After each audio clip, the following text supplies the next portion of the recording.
Hello everyone, this is Mansi and welcome to my channel. इस video में हम बात करेंगे फ्रेंच रेवोल्यूशन की और ये वीडियो होने वाला है पार्ट 3 फ्रेंच रेवोल्यूशन से रिलेटेड। पहले के 2 वीडियोस मैंने पहले अपलोड कर दिए हैं और इस वीडियो को हम शुरू करेंगे topic number 2, outbreak of the revolution से। लुइस 16 जो कि फ्रांस के राजा बन चुके हैं, बिल्कुल मुफ्त में इनको फ्रांस की गद्दी मिल चुकी है, हैड टू इंक्रीज टैक्सेस। खजाना खाली होने की वजह से अब इन्हें टैक्सेस इंक्रीज करने पड़ रहे हैं। तो monarch did not had power to impose taxes alone. तो जो राजा होते हैं फ्रांस के, उन लोगों को ये पावर अकेले की नहीं होती है कि वो अकेले ही टैक्सेस को बढ़ा दें या अकेले फैसला सुना दें। Had to call a meeting of a state general. अब उन्हें करना क्या पड़ता है उसके लिए? They had to call a meeting of state general. State general ये एक पॉलिटिकल बॉडी है फ्रांस की जो रिप्रेजेंट जो 3 स्टेट्स के बारे में हमने पढ़ा था पीछे, first state, second state and the third state. इन तीनों स्टेट से लोग जाते थे और अपने अपने स्टेट को रिप्रेजेंट करते थे और इस स्टेट जनरल की असेंबली में। और लास्ट मीटिंग जो थी स्टेट जनरल की वो बुलाई गई थी 1614 में।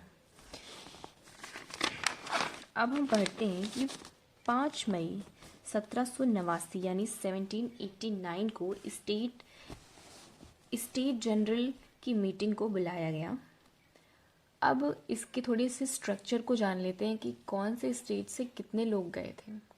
फर्स्ट स्टेट जिसमें जो क्लर्जी होते थे, प्रीस्ट होते थे, वहाँ से 300 रिप्रेजेंटेटिव्स जाते हैं। सेकेंड स्टेट से भी 300 रिप्रेजेंटेटिव्स जाते हैं। लेकिन जो थर्ड स्टेट होता है, जो बिल्कुल निचला तबका होता है फ्रांस में, उससे 600 लोग जाते हैं। ये 300 लोग जो फर्स्ट स्टेट के होते हैं वो बैठे होते हैं, सेकेंड स्टेट के भी 300 लोग बैठे होते हैं, लेकिन जो थर्ड स्टेट है इसके 600 लोगों को पीछे खड़ा कर दिया जाता है, standing back. Third state, prosperous and educated members.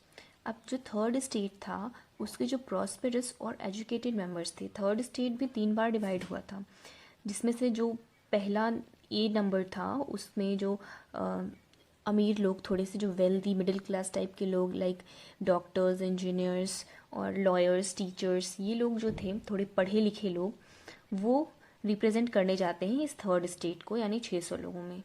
और इन पढ़े लिखे लोगों को पीछे खड़ा कर दिया जाता है। Women's and artisans were denied. Women's जो थी और आर्टिसंस जो थे उनको बिल्कुल ही मना कर दिया जाता है कि इनमें से कोई भी नहीं आना चाहिए और कोई भी उस असेंबली का पार्ट नहीं बनता है। 40,000 खत वो लोग लेकर जाते हैं, यानी जो एजुकेटेड मेंबर्स जो थर्ड स्टेट से गए हैं, बाकी के जो लोग बसते हैं थर्ड स्टेट के, उन्होंने 40,000 खत लिखकर भिजवाए स्टेट जनरल की मीटिंग में। Each state had 1 vote. Her state का 1 वोट होता था, यानी 1 वोट फर्स्ट स्टेट का, 1 सेकेंड स्टेट का और 1 ही, बल्कि इसमें 600 मेंबर्स हैं, 300 और ये अकेले 600 हैं, तो मतलब इनको भी बस 1 ही वोट मिला था। तो जाहिर सी बात है, अगर इन दोनों को तो कोई टैक्सेस देने ही नहीं है तो इनके घर से तो कुछ जाना नहीं है, लेकिन ये जो लोग थे बेचारे, तो इन्हें ही टैक्सेस देने थे और इनके वोट को भी 1 ही गिना जा रहा है। ये दोनों एक तरफ हो जाएंगे और ये अकेले रह जाएगा, तो जाहिर सी बात है कि बात इन्हीं की मानी जाएगी और इनकी कोई सुनने वाला नहीं होगा वहाँ पे। तो थर्ड स्टेट की डिमांड ये आई, जो थर्ड स्टेट था उसने ये डिमांड किया कि जो each member would have 1 vote. हर एक, प्रत्येक जो मेंबर है वहाँ का, उसके पास 1 वोट होना चाहिए। ये आइडिया इन लोगों के पास कहाँ से आया? ये थोड़े पढ़ लिख गए थे ये लोग, एजुकेशन इनको मिल गई थी, तो इन्होंने पढ़ी थी सोशल कॉन्ट्रैक्ट बुक रूसो की, और इससे इनको ये आइडिया मिला कि अगर एक पर्सन का 1 वोट होता है तो ऑब्वियसली हम 600 लोग हैं, हम 600 लोग तो इनकी तरफ जाने वाले नहीं। हो सकता है इन 300 600 में से किसी को हमारे ऊपर दया आ जाए, वो हमारी तरफ आ जाए और हमारी बात मान ली जाए। लेकिन जो किंग होते हैं लुइस 16, वो इनकी बात को बिल्कुल रिजेक्ट कर देते हैं। ये जो प्रपोजल होता है वो रिजेक्ट हो जाता है। Third state walked out. अब ये प्रपोजल रिजेक्ट होने के बाद जो थर्ड स्टेट के लोग थे वो वॉक आउट, वहाँ से चले जाते हैं बिल्कुल उठ के खड़े होके वहाँ से, मतलब मीटिंग को ही छोड़ के चले जाते हैं वहाँ से। On 20th of June, third state assembled indoor tennis court of Versailles. अब 20 जून, ये किस दिन की बात है? जिस दिन ये लोग स्टेट जनरल की जो मीटिंग थी उसको छोड़ के आए। ये बात थी 5 मई 1789 को। और अब बात आई है 20 जून को। अभी देखिए इधर मई चल रहा है, यहाँ पे मई चल रहा है, यहाँ पे जून चल रहा है। और जब बास्तील की जो जेल थी वो तोड़ी गई तब जुलाई चल रहा था। तो अब हम जून तक पहुँच चुके हैं। 20 जून को क्या होता है, जो थर्ड स्टेट के लोग होते हैं वो एक इंडोर टेनिस के अंदर असेंबल होते हैं वर्साइल्स के, और वहाँ पे डिक्लेयर करते हैं, ये घोषणा करते हैं कि जो वो हैं अपने आप को, खुद को, वो लोग जो इकट्ठे हुए हैं उन्होंने खुद को एक नेशनल असेंबली डिक्लेयर कर दिया और डिसाइड किया कि जो कॉन्स्टिट्यूशन है वो अब ड्राफ्ट करेंगे और जो फ्रांस के मोनार्क हैं उनकी पावर्स को लिमिट करेंगे।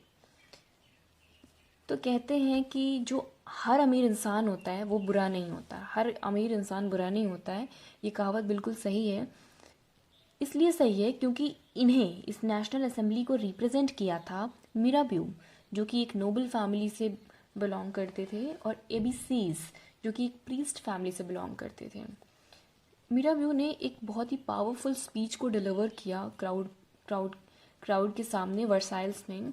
और जो ये प्रीस्ट थे एबीसीज, इन्होंने एक पैम्फलेट लिखा, what is the third state, यानी उसमें एक क्वेश्चन किया पैम्फलेट में कि थर्ड स्टेट क्या है, इसकी क्या पहचान है। तो आगे बढ़ते हैं और देखते हैं कि अगला क्या है। While the National Assembly at Versailles drafting a constitution, अब जब जो ये नेशनल असेंबली है वो वर्साइल में कॉन्स्टिट्यूशन को ड्राफ्ट कर रही थी, तो फ्रांस में क्या हो रहा था? फ्रांस सीथेड विथ टोमोइल, फ्रांस के अंदर बड़ा ही डिस्ट्रक्शन फैल गया था, बड़ी ही डिस्टर्बेंस हो गई थी फ्रांस में। Severe winter, bad harvest, price of breads rose, hoarded supplies. अब क्या हुआ कि बहुत कड़ाके की ठंड पड़ी फ्रांस में, हार्वेस्ट जो था, फसलें ख़राब हो गई, महंगाई बढ़ गई, और जो सप्लाईज़ होते हैं उन होर्डेड सप्लाईज यानी जमाखोरी होनी शुरू हो गई। लोग जमाखोरी करने लगे और दुकानों में कुछ था ही नहीं, लोग अगर लेने जाते तो उन्हें मिलता ही नहीं। तो क्या हुआ, crowds of angry women stormed into shops. जो अब बारी आती है औरतों की। अब जब औरतें रेवोल्यूशन में कूद चुकी हैं तो अब इसमें यहाँ पे कुछ ना कुछ बदलाव ज़रूर आएगा। जो अब तक दूर रही हैं, बिल्कुल घर में बंद होके रही हैं, अब औरतें सड़कों पे आ चुकी हैं और दुकानों पे धावा बोल दिया इन्होंने। King order troops move to Paris. अब किंग क्या कहते हैं, हालातों को सही करवाने के लिए ट्रूप्स को ऑर्डर देते हैं कि आप लोग पेरिस जाइए और वहाँ के हालात को थोड़ा सुधरवाइए। ऑन 14th of जुलाई, अब देखिए 20 जून से अब जुलाई में आ गए हम, जब कॉन्स्टिट्यूशन नेशनल असेंबली उन लोगों ने खुद को डिक्लेयर किया था। अब 14 जुलाई आ गई है। Crowd destroyed the Bastille. Crowd जो था उसने जो बेस्टाइल की जेल थी उसको तोड़ दिया। बेस्टाइल की जेल बहुत ही डिस्पोटिक पावर मानी जाती थी, एक डिस्पोटिक पावर मानी जाती थी किंग की। मतलब बेस्टाइल की जेल को कुछ होना मतलब किंग के ऊपर सीधे हाथ डालना, जो वहाँ के मोनार्क थी उनके ऊपर हाथ डालना, ऐसी चीज़ थी। और उसको लोगों ने तोड़ दिया, डिस्ट्रॉय कर दिया। कंट्री साइड, अब देखते हैं कि जो गांव थे वहाँ के क्या हालात थे।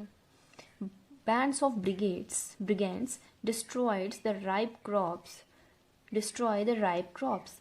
यानी जो बैंड्स ऑफ ब्रिगेड्स, जो बड़े बड़े मसलमैन्स होते हैं जिनके पास लाठी डंडे होते हैं, वो आ रहे हैं और जो पकी हुई फसलें हैं लोगों की, गांव के लोगों की, उसको डिस्ट्रॉय कर देंगे। ये महज एक र्यूमर था जो गांव तक पहुंच चुका था। पीजेंट्स, अब क्या किया गांव के लोगों ने, अब उनको क्या रास्ता दिखाई देगा। उनके पास जो खेती में यूज़ करने वाले टूल्स होते हैं, होस, जो फावड़े और पिचफोक्स, जो भी टूल्स यूज़ किए जाते हैं खेती में, उनको उन्होंने लिया और अटैक कर दिया जो गांव के बाहर नोबल्स रहते थे उनके महलों पर। लूटेड ग्रेन्स, जो भी ग्रेनरीज थी उनको उन्होंने लूट लिया। बर्न्ट डॉक्यूमेंट्स, और जो डॉक्यूमेंट्स होते हैं उनको जला दिया। जो जिसमें लिखत पढ़त होती है कि इनका इतना लोन है, इतना ब्याज है, ऐसी जो लिखत पढ़त होती है उसको भी जला दिया। Large number of nobles fled their homes, और बहुत सारे नोबल्स तो ऐसे थे जिन्होंने अपने घर ही छोड़ दिए। Louis 16 accepted national assembly. अब लुइस 16 के पास कोई दूसरा चारा रह नहीं गया था, तो उन्होंने नेशनल असेंबली को एक्सेप्ट कर लिया। 4 अगस्त 1789, अब 14 जुलाई को बस्टाइल की जेल तोड़ी गई, और अब हम पहुंच गए हैं 4 अगस्त 1789 में। जुलाई से अगस्त आ गया। नेशनल असेंबली जो थी, एक आदेश पारित हुआ abolishing feudal system of obligations and taxes. जो फ्यूडल सिस्टम चलता आ रहा था उसको अबॉलिश करने का। Clergy force to give up privileges, और क्लर्जी को ये फोर्स किया जाने लगा कि जो उनको प्रिविलेजेस मिले हुए हैं, जो उनको जन्म से ही जो चीज़ें मिलने लगती हैं कि वो कुछ नहीं करेंगे और वो सिर्फ जो आम आदमी है फ्रांस का उनके टैक्स के पैसों पे बैठ के खाएंगे। तिथे अबॉलिश्ड, जो तिथे था एक टैक्स जो कि चर्च लिया करता था, वो टैक्स अबॉलिश कर दिया गया, ख़त्म कर दिया गया। लैंड ओन्ड बाय चर्च कॉन्फेस्टिकेटेड,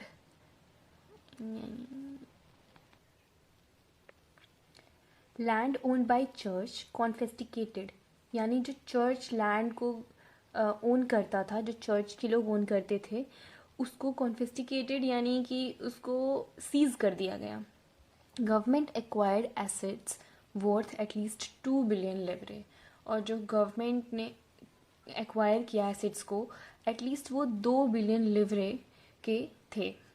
तो इस वीडियो में बस इतना ही। अगले वीडियो में हम नेक्स्ट पार्ट को कंटिन्यू करेंगे, part number 4। Thanks for watching.